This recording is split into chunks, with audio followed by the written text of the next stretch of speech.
बिस्मिल्लाहिर्रहमानिर्रहीम, अस्सलाम वालेकुम डियर स्टूडेंट्स। आज के हमारे इस लेक्चर में हमने यूनिट 10 9 क्लास मैथ का कंकरेंट ट्रायंगल एक्सरसाइज 10 है हमारे पास। इसका क्वेश्चन नंबर 4 है।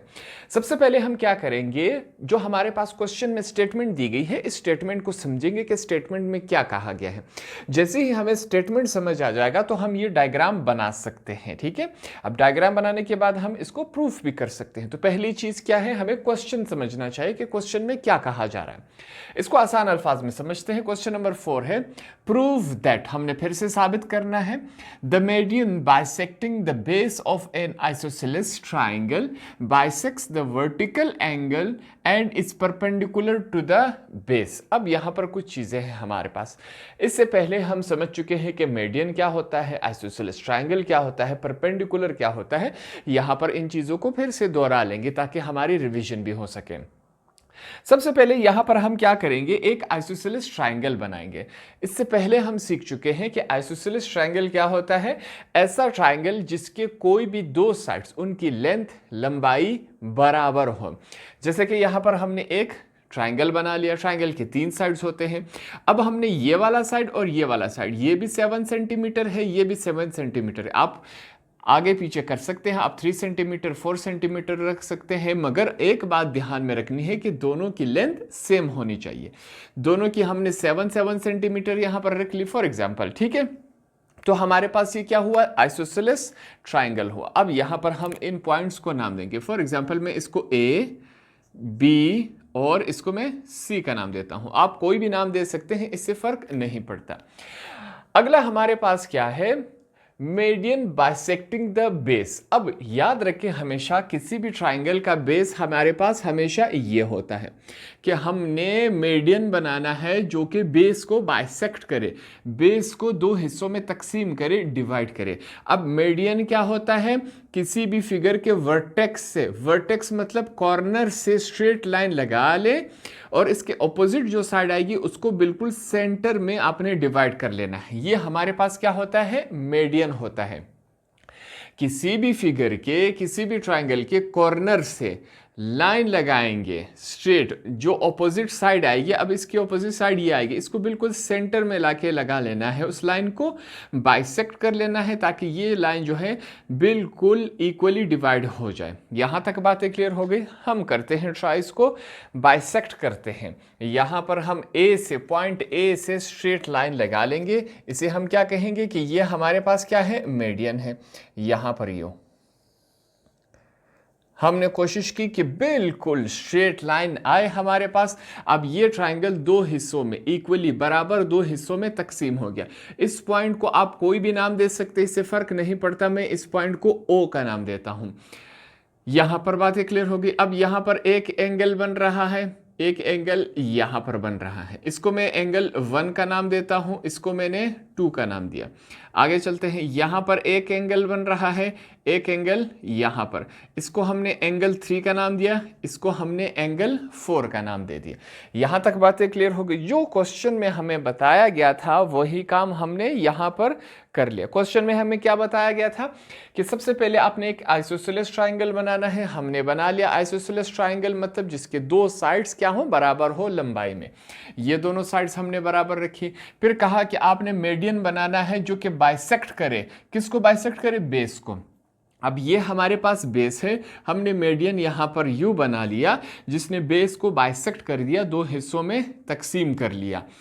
The vertical angle and is perpendicular to the base, और जो बाइसेक्ट होगा, जो मीडियन होगा, वो बेस के परपेंडिकुलर होगा। अब ये बेस है, बेस पर ये मीडियन परपेंडिकुलर आया कि नहीं, परपेंडिकुलर मतलब ये 90 डिग्रीज पर है। अगर हम इसको डी से चेक करें तो ये बिल्कुल 90 डिग्रीज में आएगा। नेक्स्ट हमारे पास ये क्या हुआ, डायग्राम कंप्लीट हुआ। अब हम क्या लिखेंगे, गिवन। गिवन में हम वो चीजें लिखेंगे जो हमें सवाल में बताया गया है, जिससे हमने ये डायग्राम बना लिया। गिवन में हम सबसे पहले क्या लिखेंगे कि ए बी सी जो है, A B C is an isosceles triangle. ये एक आइसोसेलेस ट्राइंगल है जिसमें दैट इज ए से लेकर बी तक जो लाइन है वो बराबर है ए से लेकर सी तक। ए से लेकर बी तक ये वाली लाइन बराबर है इसके, क्यों? क्योंकि आइसोसेलेस ट्राइंगल में दो साइड्स बराबर होती हैं, ये हमने लिखा। आगे हम क्या लिखेंगे कि ए से लेकर ओ तक जो लाइन है वो मीडियन है। ये जो लाइन हमने लगाई ये क्या है हमारे पास? मीडियन है। अगर ये मीडियन है तो इसका मतलब क्या हुआ? दैट इज बी से लेकर ओ तक जो लाइन है वो बराबर है सी से लेकर ओ तक। ये जो लाइन है ये वाला साइड बराबर है इस साइड के। इन दोनों को हमने बिल्कुल इक्वली डिवाइड कर दिया, तकसीम कर दिया। यहां तक बातें क्लियर हो गई। अब हमने क्या लिखना है? जो चीजें हमने प्रूफ करनी है वो यहां पर लिखेंगे। हमने प्रूफ क्या करना है कि एंगल 1 बराबर है एंगल 2 के। ये वाला साइड बराबर है इस एंगल। ये दोनों एंगल्स क्या आने चाहिए? बराबर आने चाहिए। एंड ए से लेकर ओ तक जो लाइन है वो परपेंडिकुलर है बी से लेकर सी तक। ये हमारे पास बी से लेकर सी तक एक लाइन है, इस पर ए ओ जो है वो परपेंडिकुलर, ये निशान किस चीज़ का है? परपेंडिकुलर आना चाहिए। परपेंडिकुलर मतलब बिल्कुल 90 डिग्रीज पर आना चाहिए। ये दो चीज़ें हमने प्रूफ करनी है। इसके बाद आपने प्रूफ का हेडिंग देना है। इस तरह हमने एक कॉलम, दो टेबल्स बना लेने हैं। एक में हमारे पास स्टेटमेंट्स लिखेंगे, एक में रीजंस लिखेंगे, बीच में यहां पर आप लाइन लगा ले। ठीक है। अब स्टेटमेंट में सबसे पहले हम क्या लिखेंगे? In the correspondence. अब सबसे पहले हम क्या करवा रहे हैं? करस्पॉन्डेंस करवा रहे हैं, कंपैरिजन करवा रहे हैं, मवाजना करवा रहे हैं दो ट्राइंगल्स का। वो दो ट्राइंगल्स कौन से हैं हमारे पास? पहला है हमारे पास ट्राइंगल ए बी ओ। हमारे पास ए बी ओ कौन सा है? A B O. इस वाले ट्राइंगल का हम कंपैरिजन करवा रहे हैं। इस लाइन का मतलब क्या है? करस्पॉन्डेंस मतलब कंपैरिजन।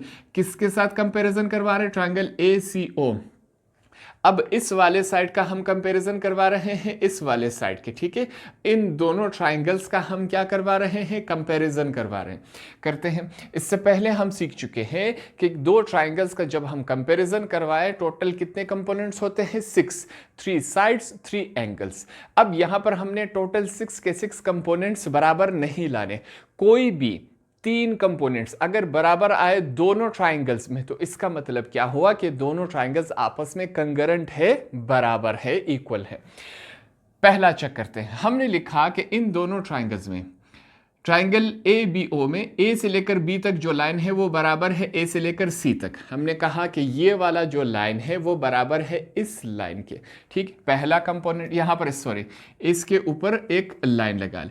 पहला कंपोनेंट हमारे पास बराबर आया। ये दोनों लाइंस क्या है? आपस में बराबर हैं। क्यों बराबर है? हमें कैसे पता चला? क्योंकि ये एक आइसोसेलेस ट्राइंगल है। आइसोसेलेस ट्राइंगल में दो साइड्स हमेशा इक्वल होती हैं। आगे चलते हैं। हमने लिखा कि बी से लेकर ओ तक जो लाइन है वो बराबर है सी से लेकर ओ तक। ये जो लाइन है बराबर है इसके। ये दोनों साइड्स आपस में क्या है? बराबर हैं। बिल्कुल बराबर है क्योंकि हमने इसको बिल्कुल इक्वली बाइसेक्ट किया था। इस मीडियन को हमने बाइसेक्ट किया था। बिल्कुल बाइसेक्ट जब करेंगे तो इक्वली डिवाइड हो जाएगा।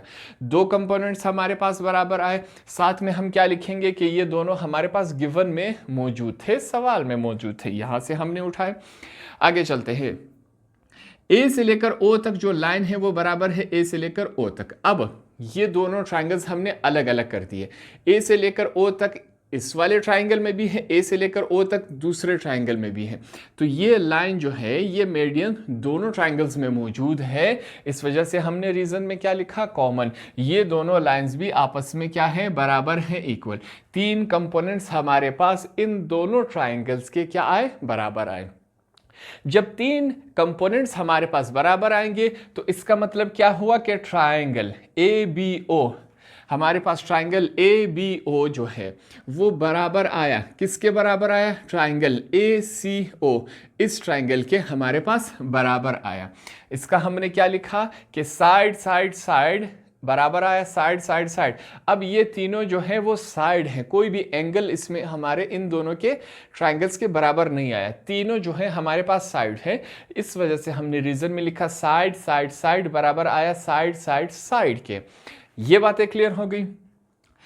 अगर ये दोनों ट्राइंगल्स आपस में बराबर हैं तो तो इसका मतलब क्या हुआ? इसका मतलब हुआ कि एंगल 1 जो है वो बराबर है एंगल 2 के। अरे भाई, अगर ये दोनों ट्राइंगल्स बराबर है तो इसका मतलब क्या हुआ? ये जो एंगल्स हैं एंगल 1 और एंगल 2 ये भी तो बराबर है। तो हमने यहाँ पर ये लिखा, रीजन में हमने क्या लिखा? Corresponding angles of concurrent triangle. दो ट्राइंगल का जब हम मवाजना करवाएं और वो दोनों आपस में बराबर आए तो इसका मतलब क्या हुआ कि आमने सामने वाला हर एंगल और हर साइड बराबर आना चाहिए। ये हमने रीजन में लिखा। आगे चलते हैं। अगर ये दोनों एंगल्स बराबर आए तो इसका मतलब क्या हुआ? तो इसका मतलब हुआ कि एंगल, ये m से क्या है? मेजरमेंट एंगल 3 बराबर है मेजरमेंट एंगल 4 के। अगर ये दोनों एंगल्स बराबर आए तो ये दोनों एंगल्स भी तो बराबर आने चाहिए। क्यों? क्योंकि दोनों ट्राइंगल्स आपस में बराबर हैं। अगर 1 और 2 बराबर आया तो 3 और 4 वाले एंगल भी बराबर आने चाहिए। ये 3 वाला भी 90 डिग्रीज है, 4 वाला भी 90 डिग्रीज है। दोनों को हम D से चेक कर सकते हैं। यहाँ पर हमने ये लिखा। सेम वही बात रीजन में फिर से हमने लिखी। अगर दो ट्राइंगल्स के हम कंपैरिजन करवाए तो आमने सामने वाला एंगल और आमने सामने वाला साइड हमेशा बराबर आएगा। ये रीजन में हमने लिखा।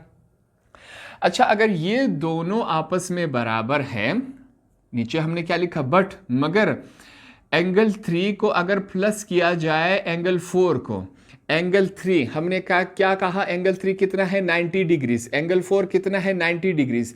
90 और 90 कितना? इन दोनों को ऐड किया, आपस में जमा किया, कितना आया? 180 डिग्रीज आया। ठीक है। अब अगर ये दोनों को प्लस किया जाए तो 180 डिग्रीज आता है। तो इसका मतलब क्या हुआ कि एक एंगल हमारे पास कितने डिग्रीज का है? 90 डिग्रीज का। कैसे हमने लिखा? मेजरमेंट एंगल 3 जो है, एंगल 3 बराबर है एंगल 4 के, और एंगल 4 कितने के बराबर है? 90 डिग्रीज के। हर एंगल, ये एंगल 3 भी 90 डिग्रीज का है, एंगल 4 भी 90 डिग्रीज का है। यहाँ पर हमने ये लिखा। अगर ये दोनों 90 डिग्रीज का है तो इसका मतलब क्या हुआ कि ए से लेकर ओ तक जो लाइन है वो परपेंडिकुलर है बी से लेकर सी पर। बी से लेकर सी जो लाइन है, जो बेस है, इस पर ए से लेकर ओ तक जो लाइन है वो क्या है? परपेंडिकुलर है। यहां पर हमने ये लिखा। अब क्वेश्चन में भी हमसे प्रूव ही यही मांगा गया था कि एंगल 1 बराबर आना चाहिए एंगल 2 के। यहां पर हमने साबित कर दिया।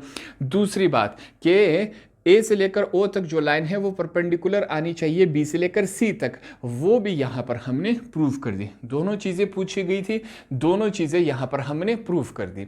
हमारा क्वेश्चन नंबर 4 भी, इसको हमने आसान अल्फाज में यहां पर सीख लिया और समझ लिया। होप आपको ये क्वेश्चन आसानी से समझ आ गया होगा।